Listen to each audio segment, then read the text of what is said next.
Hello students, तो आज हम इस चैप्टर को आगे कंटिन्यू रखते हैं। तो कल मैंने आपको बताया था एंटीबायोटिक के बारे में, तो आज पढ़ेंगे वैक्सीन के बारे में। Why are the children in fact given vaccination. तो जो जो इन्फेंट्स होते हैं ना, जो बच्चे होते हैं, उनको क्यों वैक्सीन लगाई जाती है, वैक्सीनेशन क्यों किया जाता है? वैक्सीन चाहते हो इंजेक्शन लगाना। When a disease carrying microbe enter a body, जब डिजीज होती है, डिजीज मतलब बीमारी होती है, कैरिंग माइक्रोब जो कैरी करके लाती है बहुत सारे माइक्रोब्स, माइक्रोब मतलब सूक्ष्म जीव, एंटर इनटू बॉडी, जो हमारी बॉडी में एंटर कर जाते हैं। द बॉडी प्रोड्यूस एंटीबॉडीज, जो बॉडी होती है, हमारी शरीर होता है, वो क्या प्रोड्यूस करता है? एंटीबॉडी। एंटीबॉडी क्या होती है? एक सुरक्षा कवच होता है, किससे लड़ने के लिए? माइक्रोब से लड़ने के लिए। टू फाइट द इन्वेडर्स, ठीक है, किससे फाइट करने के लिए? इन्वेडर, जो हमारे अंदर एंट्री कर गए उसको बोलते हैं इन्वेडर।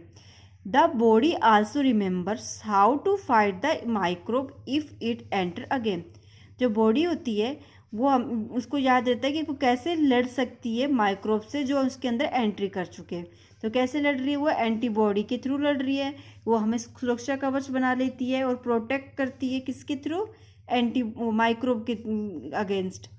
सो इफ डेड और weakness microbes are introduce in a healthy body, तो इसलिए जो डेड होते हैं और जो होते हैं ना, वीकेंट होते हैं, माइक्रोब्स होते हैं, मरे हुए माइक्रोब्स होते हैं, और जो कमज़ोर माइक्रोब्स होते हैं ना, वो इंट्रोड्यूस कर सकते हैं उसको हेल्दी बॉडी के थ्रू। तो हम कह सकते हैं कि उसकी हेल्दी बॉडी है, मतलब वो स्वस्थ शरीर है उसका। क्यों शरीर है उसका? क्योंकि जो उसके माइक्रोब्स होते हैं, जो वो क्या होते हैं, वो मर चुके होंगे या तो उसके, या फिर कमज़ोर पड़ चुके होंगे। जब उसको कोई डिजीज़ हुई होगी, अगर किसी इंसान को बीमारी हुई है, ठीक है, तो वो उसकी एंटीबॉडी, कुछ एंटीबॉडीज़ होगी जो उसके बॉडी के अंदर है, वो क्या करेगी? उससे फाइट करेगी माइक्रोब से। अगर वो माइक्रोब मर चुके हैं, या है ना, या वीक पड़ चुके हैं, तो उसको क्या कहलाया जाएगा कि उसकी बॉडी की क्या है, उस पर्सन की हेल्दी बॉडी है, मतलब वो स्वस्थ शरीर है। The body fights and kill them by producing situated antibody, जो बॉडी होती है, हमारा शरीर होता है, फाइट करता है और मार देता है किसको? जो प्रोड्यूस करते हैं, है ना, सुटेबल, जो बाहर के जो है माइक्रोब्स है, जिसके थ्रू हमारी एंटीबॉडी होती है ना, उससे फाइट करेगी और उनको मार देगी। The antibodies remain in the body are we are protected from the disease causing microbe, जो एंटीबॉडी है वो क्या करती है? हमें प्रोटेक्शन देती है, किससे? डिजीज कॉजिंग माइक्रोब से, ठीक है, जो बीमारियां फैलाते हैं उन माइक्रोब से। This is how a vaccine work, इसीलिए वैक्सीन होती है वो वर्क करती है हमारी बॉडी में। जैसे कहते हैं ना, किसका टीका लगा दिया, इसका वैक्सीन लगा दी, इसका इंजेक्शन लगा दिया, तो वो बीमारी हमें नहीं होगी। सेवर डिजीज इंक्लूडिंग कोरेला, tuberculosis, small pox and hepatitis can be prevented.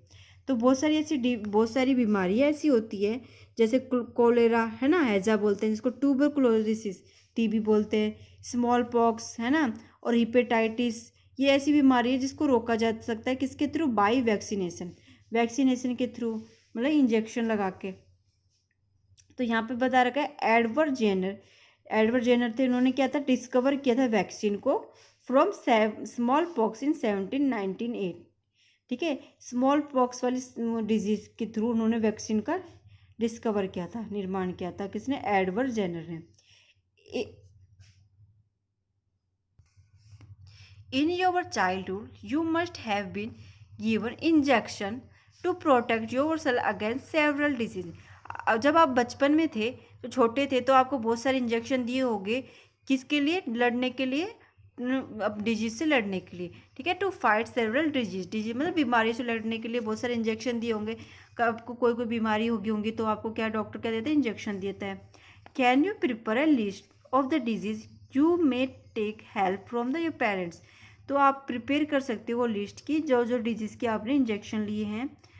अब देखिए, इट इज़ इनिशियल, ये आवश्यक है, टू प्रोटेक्ट करना ऑल चिल्ड्रन, सभी बच्चों को, अगेंस्ट दिस डिजीज़, किसके अगेंस्ट? मतलब के विरुद्ध, इन डिजीज़ के विरुद्ध, मतलब कि बहुत आवश्यक है प्रोटेक्ट करना सभी बच्चों को डिजीज़ के अगेंस्ट, मतलब जो अपनी बीमारी से बचाने के लिए। नेसेसरी वैक्सीन अवेलेबल, मतलब अब बहुत ही आवश्यक है वैक्सीन को अवेलेबल होना द नियरली हॉस्पिटल, मतलब आसपास के हॉस्पिटल में, अस्पतालों में।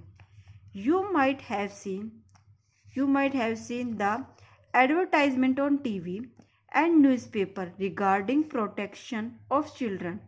तो आपने बहुत सारे ऐसे टीवी में एडवर्टाइजमेंट देखे होंगे और न्यूज़पेपर में भी देखा होगा कि बहुत सारे ऐसे प्रोटेक्शन दिए जाते हैं बच्चों को, जिसमें बोला जाता है ना पोलियो की 2 बूंदे, पोलियो का टीका है ना, तो वो क्या होते हैं, polio under the polio programme.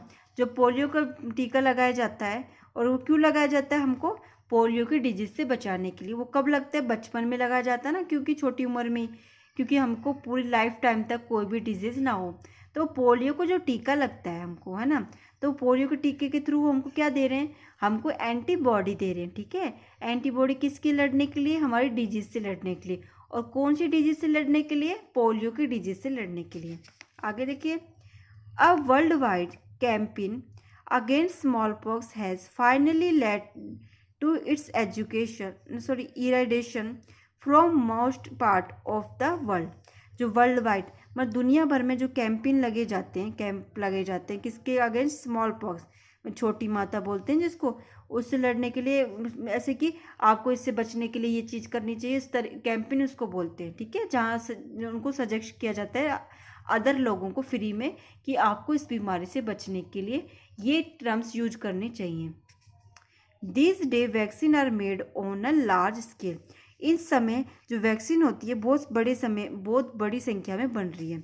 From microorganism to protect humans and other animal from several disease.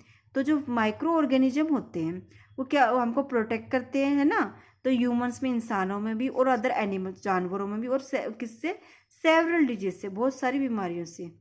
अब देखिए आगे, इंक्रीजिंग सॉइल फर्टिलिटी। जो इंक्रीज मतलब बढ़ा दिया जाता है सॉइल में फर्टिलिटी को, तो उससे क्या होता है, some bacteria and blue green algae. तो कुछ बैक्टीरिया, है ना, जीवाणु, और कुछ कहते हैं ब्लू ग्रीन एल्गी, जिसको हम बोलते हैं हरी और नीली शैवाल भी बोलते हैं, are able to fix nitrogen. जो वो क्या करती है, वो एबल होती हैं किसमें, फिक्स करने में नाइट्रोजन को, फ्रॉम द एटमोसफेयर। किससे लेने में, एटमोसफेयर होता है ना, वायुमंडल से लेने में। इन रिच सॉइल, और क्या करती है, सॉइल में उस नाइट्रोजन की संख्या को बढ़ाएंगी विद नाइट्रोजन। देखो, जो कुछ बैक्टीरिया ऐसे होते हैं, जैसे ब्लू ग्रीन एल्गी हो गए, वो क्या करते हैं, एबल होते हैं, मतलब कि सक्षम होते हैं नाइट्रोजन को लेने में। ठीक है, किससे, एटमॉस्फेयर से, वायुमंडल से। और कहाँ प्रेजेंट होते हैं, ये मिट्टी में प्रेजेंट हो गए ना। ठीक है, मिट्टी होती है ना, उसमें प्रेजेंट हो गए, तो मिट्टी में नाइट्रोजन प्रेजेंट होंगे और अधिक मात्रा प्रेजेंट होगी, जिसके कारण जो प्लांट होगा, जिसमें मिट्टी में जो लीव कर रहा है प्लांट, उसको क्या मिलेंगे, न्यूट्रिशन मिलेंगे। प्लांट न्यूट्रिशन लेता है नाइट्रोजन में। आगे देखिए, with the nitrogen and increase its fertility. और क्या करेगा, इंक्रीज करेगा फर्टिलिटी को। These microbes are commonly called biology nitrogen fiction.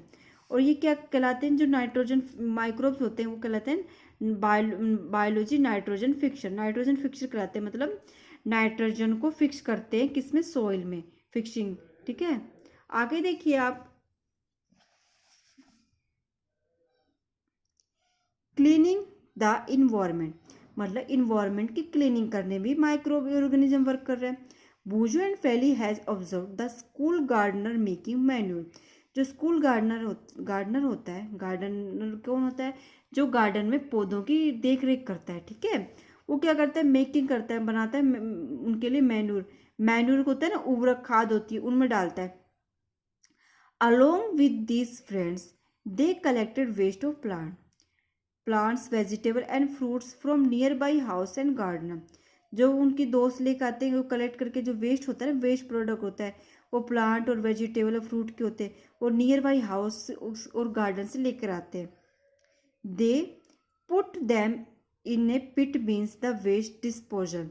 वो क्या करते हैं, उनको उठा के किस में रख देते हैं, वेस्ट डिस्पोजल होते हैं ना, जो प्लास्टिक के जो होते हैं डिस्पोजल, उनको। आफ्टर सम टाइम, कुछ समय बाद, is decomposed and get converted to manure. और कुछ समय बाद वो किस में कन्वर्ट हो जाता है, मैन्योर में। ठीक है, आपने देखा जैसे कि कोई वो होता है, खाद होती है, जैसे काऊ डंग होते हैं, मतलब गोबर होते हैं, या कोई अदर कोई चीज़ होती है जैसे खाने का, प्लांट्स के कुछ सामान हो गए, फ्रूट्स हो गए, वो ख़राब हो जाते हैं, तो उनको किस में रख दिया उन्होंने, डिस्पोजल में रख दिया वेस्ट प्रोडक्ट को। अब वो वायु से मिलकर सनलाइट में वो किस में चेंज हो जाएंगे, कन्वर्ट हो जाएंगे मैन्योर में। भूजन Paheli wanted to know how this had happen. तो ये कैसे बुझो और पहले जानना चाहते हैं कि वो कैसे कन्वर्ट होते हैं। The decomposition of waste materials was done by microorganism. जो कंपोजिशन होता है किसका, वेस्ट का, वो किसके कारण होता है, माइक्रो ऑर्गेनिज्म प्रेजेंट होंगे ना उस मटेरियल्स में, उसके कारण होगा डीकम्पोजिशन। मतलब किसी चीज़ को 2-3 टुकड़ों में तोड़ देना, बहुत सारी चीज़ में ब्रेक कर देना। तो ब्रेक कौन कर रहा है, माइक्रो ऑर्गेनिज्म करेंगे, वो एक लिविंग ऑर्गेनिज्म हो गए ना माइक्रो ऑर्गेनिज्म। जो वेस्ट प्रोडक्ट क्या होगा, जो नॉन लिविंग प्रोडक्ट होगा वो, नॉन लिविंग ऑर्गेनिज्म होगा, उसमें क्या कर उसको ब्रेक कर देगी बहुत चीज़ में, वो क्या हो जाएगा, डीकम्पोजिशन हो जाएगा। Microorganism decompose dead organism waste of plants and animal converting them into simple substance. Microorganism होंगे वो डिकम्पोज कर देंगे डेड ऑर्गेनिज्म को, वेस्ट जैसे प्लांट के हो गए, एनिमल्स के हो गए, और उनको कन्वर्ट कर देगा किसमें, सिंपल सब्सटेंस में। वो सिंपल सब्सटेंस क्या कहलाएगा, मैन्योर कहलाएगा, खाद के रूप में हम लेते हैं। ठीक है, आज के लिए सिर्फ इतना ही। तो आपको क्या है, इस चैप्टर को एक बार रीड जरूर कर लेना जो मैंने पढ़ाया है। ठीक है, और जो जो क्या क्या न्यू टर्म्स आए यूज हुए इस चीज़ में, इस चैप्टर में, इस वाले पार्ट में, तो उसको एक बार और रीड कर लेनी। ठीक है, थैंक यू।